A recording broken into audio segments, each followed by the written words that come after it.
and go. Hi folks, this is a lesson on parts of a flower. Most, if not all of you, have had this lesson in class before, but because there are so many flowers out right now in spring, I wanted to make sure that you had all of the right words if you wanted to go investigate and do some labeling and dissecting of flowers on your own. So remember, start with what's in your yard. If you need anything outside of that, you should talk to your parents first. So we're going to look at the parts of a flower, and we're going to start with this teeny tiny one that hasn't bloomed yet, because the first part of the flower we're going to talk about is the calyx.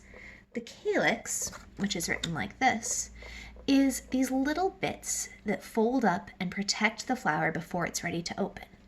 If you look at a flower that's already opened, you can normally see the calyx back here on the back. Here's another one where you can see it, but very tiny. There's a tiny calyx. And some flowers don't have every part. For instance, if you look at this tulip, there is no calyx. When a tulip is folded up, it doesn't have these little extra baby leaves protecting it. It's just closed up on its own.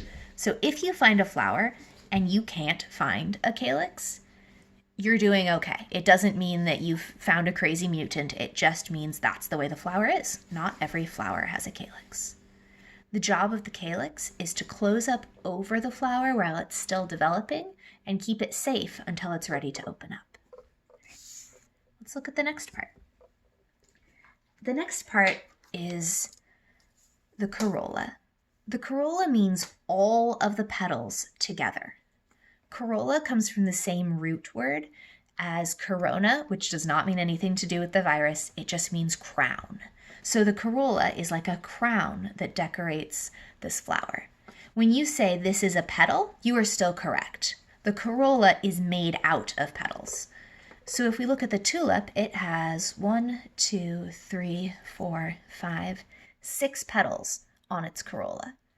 If you go do some investigating on your own, I would challenge you to keep track of how many petals you find on different flowers. Some flowers will always have the same number of petals. Other flowers will have a crazy mess in their corolla. If you want to do some dissecting while you're doing this work, you're welcome to. I want to know what's inside this one. So we're going to see first, let's get the calyx off. There's some calyx over here. There's some more calyx. I think this piece is probably part of the corolla though. Sometimes it can be a bit of a blurry line between what's calyx and what's corolla. That's okay. Let's see. This is a camellia. This grows in my front yard. And it has a corolla that is made of a lot of petals. While I'm busy taking this apart, this is a flower that I learned about when I was really young because we had a tree in my backyard that was a camellia. And I think it was some sort of weird special kind because it didn't just have one color of flowers. It had these bright pink ones like this, and it had some pale pink ones, and it had some white ones all mixed together. It was pretty neat. The one in the yard that we have now is just this kind, just the bright pink. All right, we're getting in towards the center. We need to get to the other parts of the flower. It's a long way in. My goodness. Almost there. Bear with me, folks. There we go. I'm going to pinch off these last couple bits of the corolla so we can see the inside. This is perfect. If you look really close right there, you can see more of the parts of the flower. See these 3 little things that have like a blob on the end? Those little things right there are stamens. Stamens are the male part of the flower. They're the part that holds the pollen. So because this flower was still closed up, the pollen hasn't developed all the way yet. That's why these little blobs are just white. They don't have pollen that's ready to do any pollinating yet. It wasn't actually quite finished growing. But that right there, the bit on the end and the whole little stick that it has is a stamen. We're going to switch to another flower that's a little easier to see. All right, let's check out this tulip. So again, here's our corolla, the petals. These do the work of attracting pollinators. They do the work of calling out with their colors. to things like bees and hummingbirds and all sorts of other things that pollinate. In some places, even monkeys and ants. And they're trying to attract those creatures to come check things out. But this is perfect for seeing the inside of the flower. So if you look right here, these kind of purplish black things, there are 6 of them. Same number as petals. It's interesting. Those are the stamens. That's a stamen, that's a stamen, that's a stamen.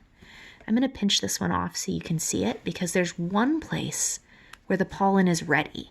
If you notice, these stamens look pretty smooth.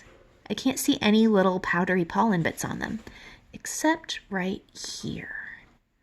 This bit of the stamen is ready to start doing its work of reproduction.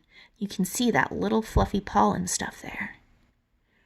When you're investigating your flowers, keep in mind that some types of pollen will stay in your clothes, so try not to wipe them on yourself. And if you can't see it, don't worry, it's okay. We're going to take all the stamens off and look at one last part of the flower before I send you on your way to do your own investigating. This last part of the flower is the female part, which I know sounds weird to talk about female and male parts of a flower, but everything in the world has the ability to make more of itself if it's alive.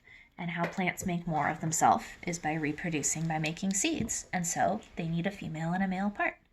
This part that we're looking at right here in the very center, this is called the pistil. It's not spelled the same as a pistol like a teeny tiny gun. It's a different spelling. This pistil right here is the piece that is going to grow the seeds. So you can't see it. If you have a microscope, you might be able to see it, but even then you might not. In the very, very center of the top of this pistil, there is a teeny tiny hole. And if some pollen can land on that teeny tiny hole, it can get sucked down a tube. And the tube runs all the way down through the pistil, all the way down to down here. The space down here is the flower's ovary. On this flower, it's not showing up yet because it's not doing its work. It's just waiting. But down there in the ovary part of the flower, that's where the little things that want to turn into seeds are. As soon as the pollen hits them, they can start developing into seeds, and then the ovary will swell up and you'll get some new seeds. Let's take this pistil apart and see what's inside. You can use all sorts of things for dissection of flowers, but I find that my fingernails work pretty well. All right, let's see.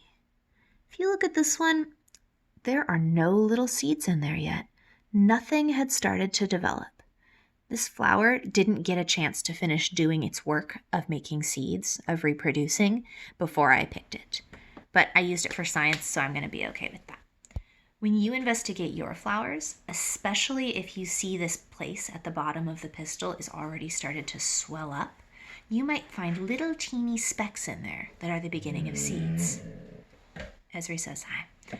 Here's a quick review. When you look at a flower, you have the little closed up mini leaf things that protect the flower while it's growing. That's called the calyx. Not every flower has that. You have the corolla. That's all of the petals. It does the work of helping attract pollinators and giving them a place to sit sometimes.